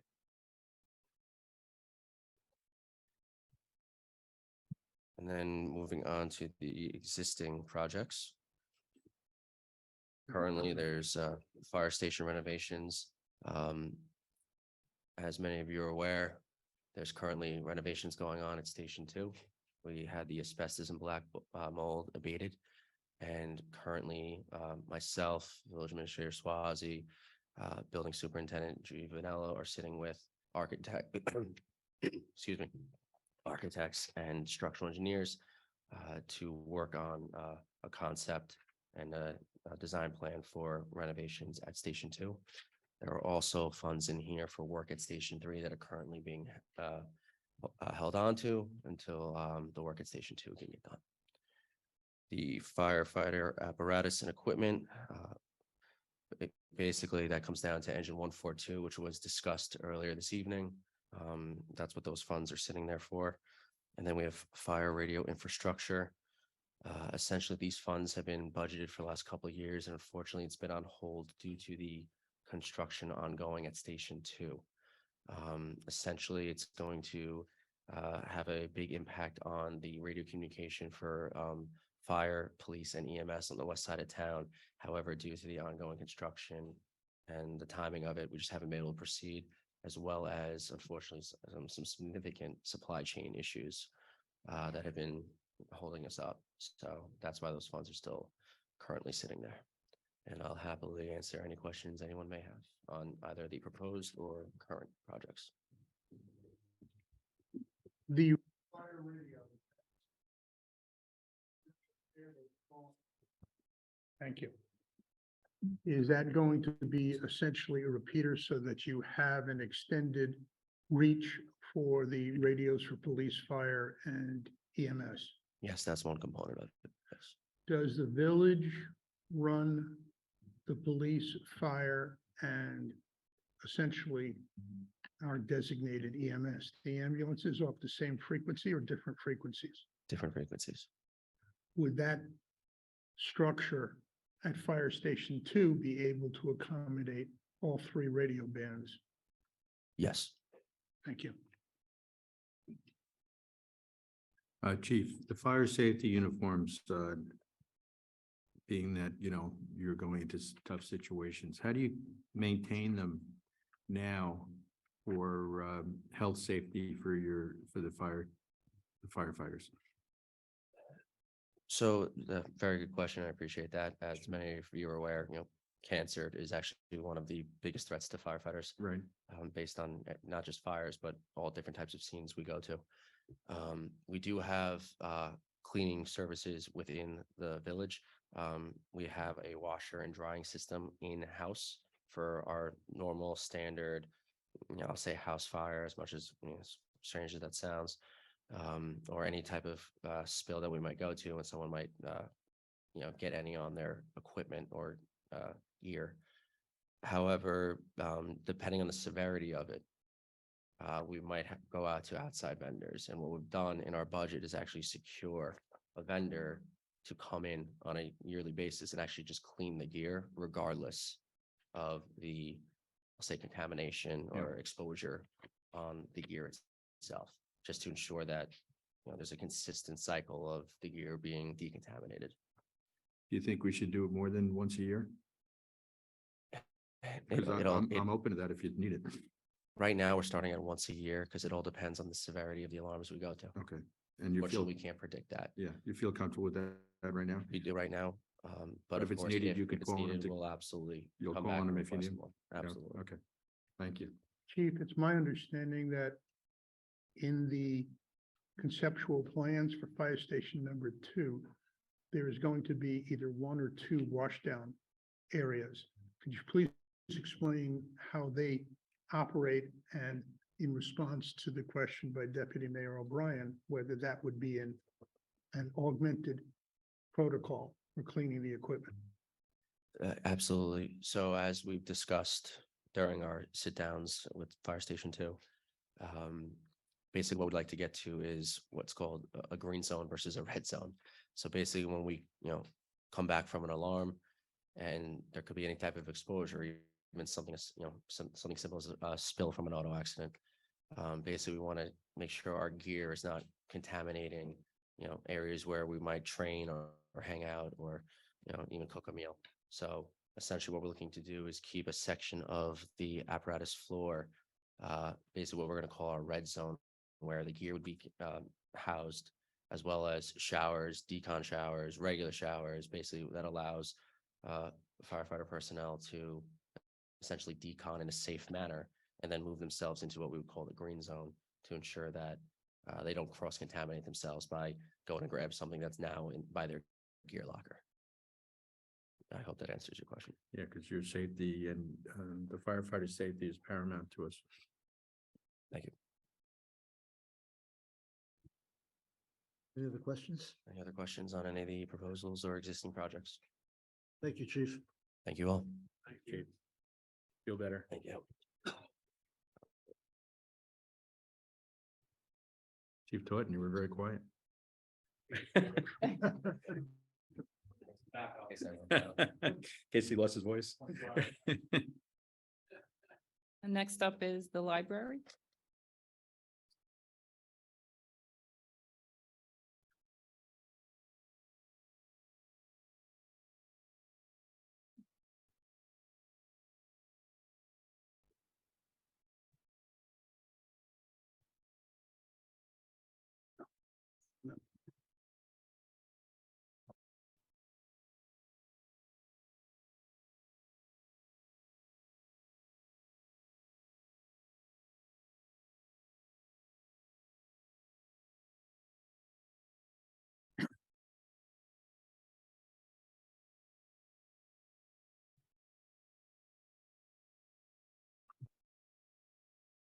Good evening. I'd like to thank the mayor and the Village Board of Trustees for inviting me to speak on behalf of the library about the proposed budget this evening. I'd also like to thank the Library Board of Trustees, Randy Colahan, Chairman, Jermaine Greco, Vice Chair, Peter D'Antonio, Mary McGuire, and Lola Norian, Ralph Swazi and Irene Wu, and the whole finance department for their assistance, the library staff, the friends of the library, and the village residents. Library Board, could you go to the next slide? Thank you. Library Board and Administration has worked very closely with the Village Board of Trustees and department heads in the past year to improve library services. The children's room construction is almost complete. Fingers crossed tomorrow. And will reopen late March or early April. This project received not just financial support from the village, supplemented by state funding. It also received the assistance of the boards of trustees for the past 3 years, especially trustee Marciano and former trustee Foley, the library liaisons, and Mayor Veneziali, who added their inputs or skills to the project. It also benefited from the expertise of the executives and staff of the administration, building, public works, and finance departments. The library is extremely grateful to the village for its continued support of the project through its completion. This project will stand, in my opinion, as a milestone investment in the growth and development of the children of the village. Other capital projects ongoing include the library HVAC project, roof and repointing, fire alarm upgrade, and work on all three is underway or starting soon in calendar 23. Village departments and their staff assisted the library in many ways this year, including navigating complex finance, procurement, and human resource matters, protecting the library staff and its users, and keeping our buildings and grounds well-maintained. Thank you all. The library's mission statement is to connect people with information, and this is true for physical materials or streaming. More importantly, we connect people face-to-face through the Reader's Advisory and Reference Services for patrons from toddlers to seniors. And it includes programs that engage, enlighten, and entertain library visitors with art, science, business, history, music, books, and more. So we're happy to report that this past year, we brought our programming back to 2019 levels, despite having a vacant full-time librarian position for 6 months and a construction project underway. We're hoping to continue this trend and expand our program opportunities now that the children's room is about to open. Can you go to the next slide? Let's talk about our budget proposal. I'm sure you noticed that we are proposing an increase in the village contribution this year. I'll explain, and I want to say at the outset that the actual budget increase is 4% and includes no discretionary spending. Nothing in our control has increased. First, and most importantly, the surplus from past years is now gone. During COVID, the library saved money on part-time staff, programs, materials, supplies, and utilities. We also had 4 staff retirements. The library was able to use these savings to partially pay for its operations in subsequent years, which meant the village contribution did not have to rise to match the budget those years, or in the case of last year, decline outright by 4%. At last year's budget presentation, I noted that even if we keep the 23-24 budget the same, the contribution from the village will automatically have to go up because there won't be a surplus to pay for the future year's budgets, to pay partially. These 2 charts show that although the library, this chart shows that although the library budget increased each year, the past 3 years, the village contribution increased at a slower rate, 0.5%, then 1.5%, and then it decreased 4% due to the surplus. Now it simply has to catch up. The second reason for the increase is that costs are up, as my colleagues have already stated. There are mandated salary increases from the CBA and contract increases for security and IT costs. Health benefits costs are expected to rise, and inflation has driven up the costs of things like utilities such as electricity. The library doesn't have any control over these costs. Can you go to expenditures, please? Thank you. As I said, the library's proposed budget has no discretionary increases. The budget is increasing by $149,000, which is an increase over adopted of 4%, which includes the funding for the CSEA salaries and the associated health benefits, $12,000 for library security contract, $8,000 for utilities, and $7,000 for our technology support contracts. During the past year, we've gotten our service levels back to pre-pandemic levels, and this budget will allow us to keep those service levels next year. You can go to the revenue. Thank you. Because of these large increases in our expenses out of our control, we've given you a budget that'll keep the levels of service the same. but I want to step back and acknowledge that the residents, the village board, and the library board have all asked us for increases in programs. We at the library would love to do that. If you can find money for increases in programming, what we'd like to do to take programming to the next level is add a budget line of $20,000 for programs, 17,000 for additional part-time staffing to help with the programs, and ultimately, we'd like to add another librarian line. If the village supports more programming next year, we can add any of these items to the budget in the next round.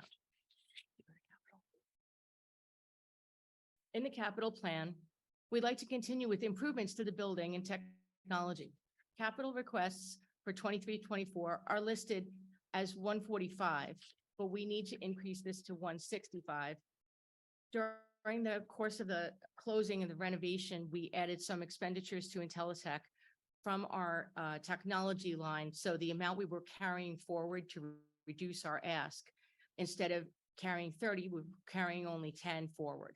So we need to request 75,000 for technology instead of 55. That would include a cloud server project for 23,000, network expansion items for 18,000, tablets and a charging station for patrons for 16,000, computer office wiring project we deferred from this year to next for 16,000, and equipment for 12,000. In addition to technology, we'd like to request an upgraded security system for 20,000, which would integrate directly to our camera system and connect directly to the Garden City PD. And we would like to develop building design plans this year for future construction projects. Excuse me, meeting rooms, $20,000, conference rooms and computer room for 25, and the teen room and a flex programming and reading space next to it for 25. Last slide. Thank you. Thank you for your time and attention during this budget presentation.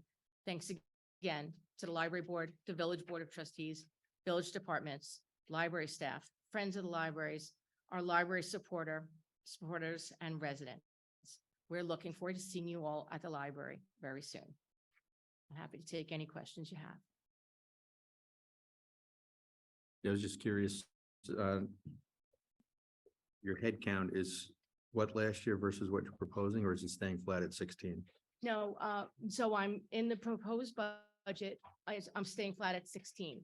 I had hoped to add another, but I decided to present a budget that would stay consistent in order to keep our costs more in line. Mhm. But aspirationally, we would love to add another librarian because that would help increase our program. Thank you. You're welcome. Also, one other question. Are you eligible for any grants, and have you been applying for any? So the library, first of all, we do get state aid through the Department of Education every year, and that's in our revenues. It's usually around $6,000. Usually around this time of year, after once the state does its appropriations and the state budget, libraries often request from their legislators to get either legislative aid that they call bullet aid, or sometimes SAM grants. In fact, that's how we got some of the funding we used for the library project. Our base funding of 165,000, about 140 of that was prior year's bullet aid, and we got 200,000 in SAM grants from Senator Thomas and Assemblyman Ra. So we're hoping to secure funding like that in the future. That's one of the reasons I staggered the project out a year. I'm hoping to make some contacts with some of our local officials, as well as look for other grant sources for our future projects. The grants you did receive, from was it Senator Thomas, right? Yes, state aid. Yeah, state how grant. long did that take to come through for you? Just out of curiosity. So that's actually a reimbursable grant, and it actually started because when I first met with Senator Hannan, right at the cusp of the election that he didn't subsequently win, he had come to the library and offered to give us a grant of 200,000. And then I spoke to Senator Thomas about it, and he filled in the gap for us the following year. And Assemblyman Ra did something similar. So that's kind of how that funding came about. So But it's a reimbursable grant. So meaning myself And That's Mr. Swazi worked on the application. I'm sure he also got considerable support from Mrs. Wu to complete that work. And so the paperwork's in process, but I have to complete the project to submit for the actual reimbursement. So when you say reimbursable, can you explain that to me? I'm not following you on that. Oh, it means that we file an application that says we're doing a project and we have to meet certain conditions. And once the work is completed, then they'll, I guess, verify that the project is, I'm sure the two of them have more experience with it than myself, but something along those lines. Right, And do We'll they- get our money back and then that'll be restored to the village. Right now, we have two SAM grants, one for $150,000 from DASI, the Dormitory Authorities from State of New York, and another $50,000 from the senator and the assemblyman, as she mentioned. The paperwork, we started with when Trustee Foley was still here. And then we got around to resubmitting it, because COVID kind of slowed things down. They changed the form, so we resubmitted them again. The applications have both been received, and Mrs. Wu contributed information. We have to provide our tax ID, we have to show the budget, we have to show board resolutions, a lot of exhibits Mhm. go into this application. At the end of the day, they assign us a resource who manages our grant with us.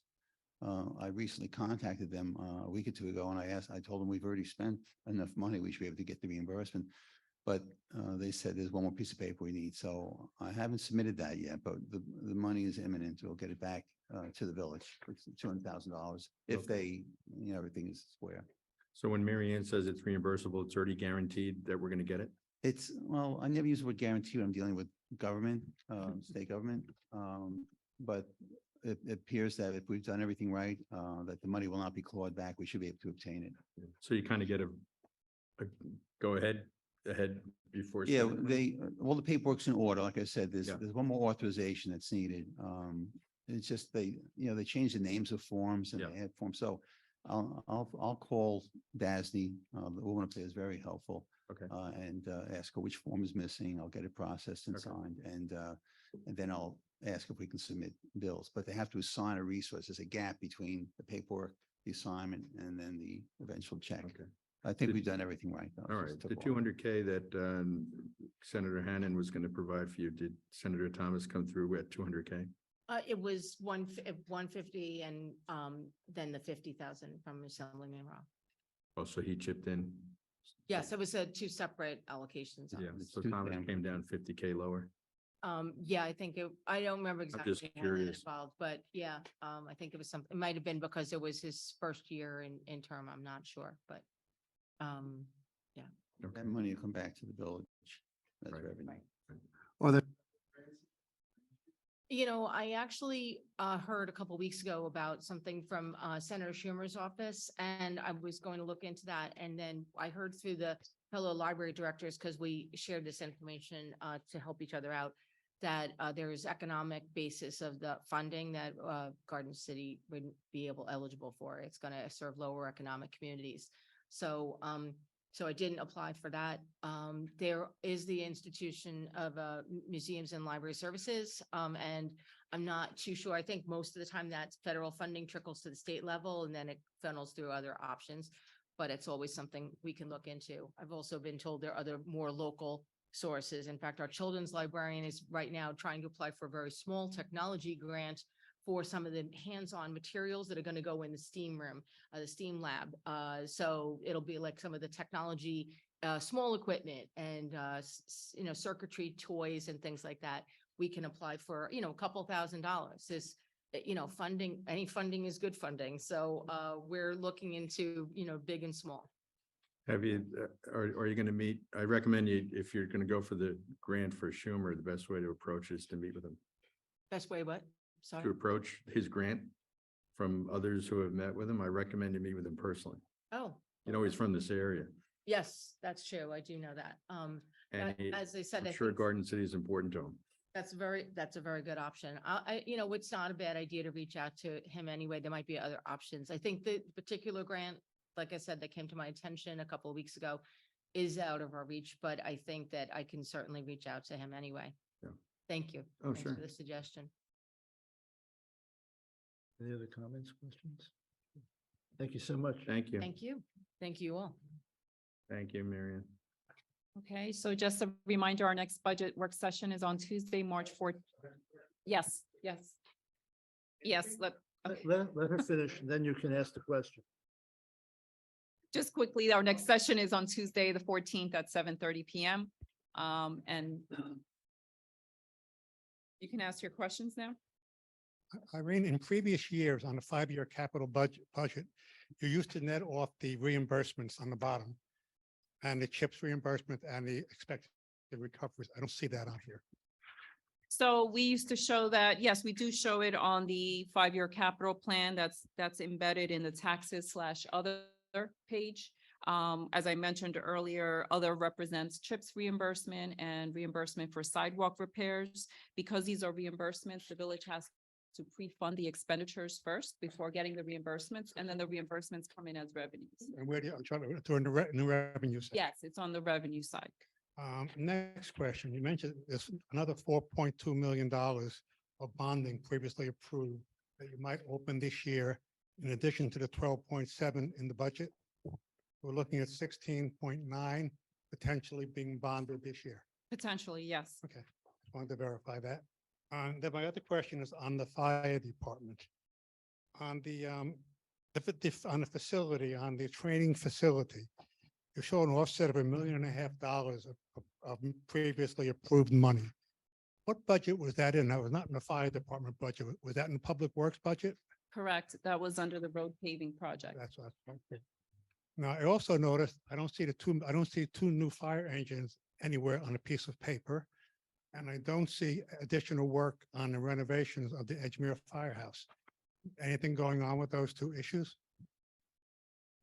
The fire trucks was discussed earlier, this evening. Not in the budget. I don't It's see it. not in the current budget, no. Will it be in the current budget? That the board will discuss that. That's up That's to the what the board. board will discuss, whether to fund it now or, Potential another $2 million of bonding, just to get my head straight. And then there's no additional Not funding. not necessarily bonding. No. Okay. There's other possibly, options, okay, yeah. possibly. Okay. And the other thing I noticed, there's no additional renovation work on the Edgemere Firehouse in the budget. So Is that going to happen? knew the questions are gonna come up, Mr. Wolf, and I was researching it, scrolling through my screen earlier. In the 2021 budget, there was 3.5 million put aside for the renovations. That was reduced from the previous year's estimate of 7.5. Out of that, I believe we bonded 1.25 million. And in the presentation that the chief just did, it was 1.239. They have year-to-date expenses 274, encumbered 232, and there's remaining budget of 734.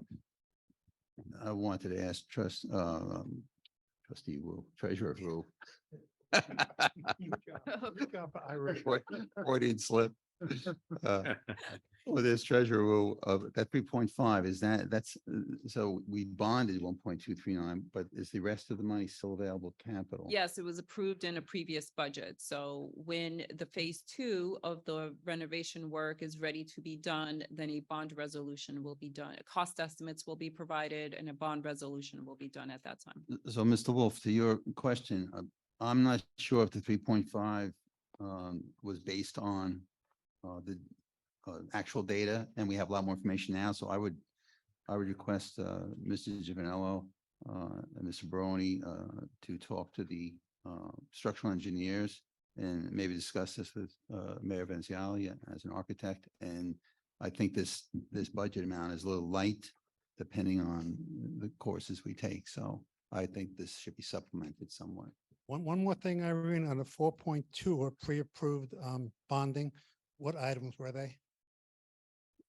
The outstanding bonds. The 4.2 that you haven't, right, that you haven't. yet. So we have a couple of projects that are ongoing right now. We have the Village Hall repointing, the brickwork outside Village Hall, the Village Hall HVAC, the fire station renovations. So these are ongoing projects that have not been completed. Once they're. Firehouse renovation, how does that work in with this, the funds thing we saw before on the firehouse renovation? Does that mean the project? That this is the bond that was authorized, Okay. right? That has not been issued. So that's the amount that we, But does that make the funds available on that, on the bottom of the firehouse Yes. page? Yes, It's it is included? available. Yes, yes. we- What's on top of that? So the village is pre-funding those expenditures until we complete the project, and then we issue the bonds for it. Right, the bond allows them to, once the funding is in place, the authorization by the board was made to bond it, but the actual bond isn't cut till a future date because we have the funds to do the work, so the bond hasn't occurred yet, but the Chief, authorization allows to proceed with the Can you work. add anything to this conversation? I would like to see just at some point, see what the total cost of the fire department capital improvements are gonna be 6 months from now. Can I ask Mrs. Wu a question too? It's a pretty hefty number. Out of that 4.2, the amount of the bond for the repointing was 1.5, but we use substantially less, so you won't be bond, it's almost $1 million less that we're using, so that 4.2 is really close to 3.2. No, that's the adjusted That is number. adjusted, okay, Mhm. all right. And just some further insight. The reason numbers aren't presented into the budget tonight is because we're not that far along into that, at that point in the project yet. We've sat down with an architect, structural engineer, discussed everything that could happen. Next step is once we kind of finalize the plan amongst, building, DPW, fire, is, get a cost estimator. So then once the cost can be, estimated, presented to the board and then decided on everything. And then the board decides on which avenue to take. Be So- like so it'd be a premature. mid-year budget adjustment? Well, I can't speak for it right now. We're not even up to the point of cost estimator, so it'd be premature for me to ask for a certain amount of money to a station where we haven't had the cost estimators come in and determine what the pricing on that particular building would be. And then once we present it to the board, it's up to the board to decide which avenue they want to take. Thank you.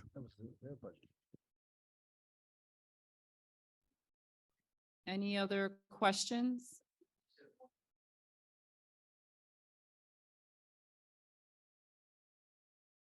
Thank you. Irene, I was looking at the total debt. The total debt looks to be about 45.5 million. Is there a target every year? Number one, does debt roll off every year? I assume it does. It's probably laddered. And then if you could just give us some estimate of, I know we protect our AAA rating quite substantially. Is there a level that that you don't want the debt going above so as to jeopardize that AAA? And then finally, with regard to the band notes, I know you said that they are not included in total debt, and why is that?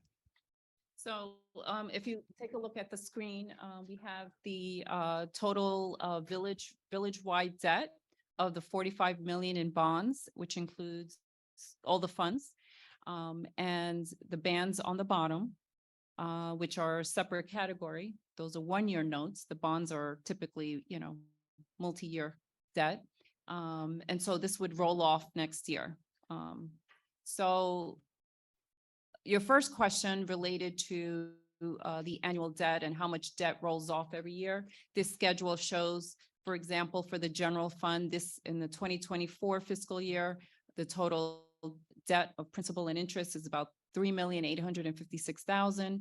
For the existing debt, next year, it rolls down to 3,571,000. So you're seeing debt rolling off the books. The following year, it's 2.9 million, right? So if we were not to issue any more debt in the next few years, this would be the debt rolling, completing down. However, as I said earlier, we do have 4.2 million of authorized but unissued bonds. So we would be issuing bonds for that, in addition to any capital projects that would be approved in this plan, right? Right now, if everything were approved, I suggest we'd bond 12.7 million. So that would be adding to the debt. So this number would potentially go up, right, going forward. We try to maintain an even level of debt, annual debt, so that it doesn't, because this number impacts our tax levy, right? This is part of our operating budget. So we do try to maintain, a steady level of debt service annually as much as possible. What was your other question on the? That's fine. So the other question is there a level, I'm sorry, that the For the moving- rating agencies has Yeah, so the- indicated that we'd be in jeopardy of losing the AAA? That question comes up all the time, how much debt would we have to incur in order to get downgraded, right? Especially with the new St. Paul's project, what's the risk that, if we approve a project of multi-million dollars, is that going to impact our AAA? The scorecard that they produce in order to give the village a rating has so many different metrics, right? They look at the fund balance, they look at your revenues, they look at your expenditures, they look at your debt, they look at your long-term debt. They also look at other non-financial metrics such as, the village's ability to raise taxes. This is a wealthy town, so the village does have ability to raise taxes if needed. So there are so many different components to the AAA rating that just focusing on debt, it's very hard to determine, and they don't really give you a straight answer in terms of that. But they say that village is able to, have a lot of debt on its books without really impacting the AAA. That's what they say, but you never know. There is a New York State constitutional law that limits how much debt a municipality can have. And it's a calculation of the last 5 years of assessed valuation, 7% of that. And so that calculation comes out to an enormous number that the village would never have that much debt, but it's something like $400 million in debt. That's our limit legally. The village would, of course, never get to that limit, but sorry, that's the best answer I can give you at the moment. Yeah, Ed, if I could add to that. Thank you very much. Yeah, Ed, if I could add to that for you, one of the key metrics is also surplus. That's Right, correct. The right. fund balance, the surplus, Right. they typically look at that. Right, that's right. So there's a whole matrix that that's covered. It's not just one item. But we're at 21 million and change right now in surplus. Before last year, I guess it was 13 million, Ed. And before that, still maintaining the AAA rating, I think it was lower than that. So we have a lot of surplus here. And one of my concerns is the controller, and Irene and I spoke about this, he could step in and say, you got to spend that money. I've been on boards for non-for-profit. We're not allowed to keep that kind of money around. You have to spend it. So I think we're in good shape in that way. We're making interest on that money, right? Oh, yeah, you saw the revenue, the $500,000. Being and- used properly. Thank you. Any other comments from the audience? Anybody, Ryan, is there anybody on Zoom? Okay, if that's the case, I think, make a motion to close the meeting. Second, all in favor? Aye. All right. Thank you, everyone. Thank you. Thanks, Irene.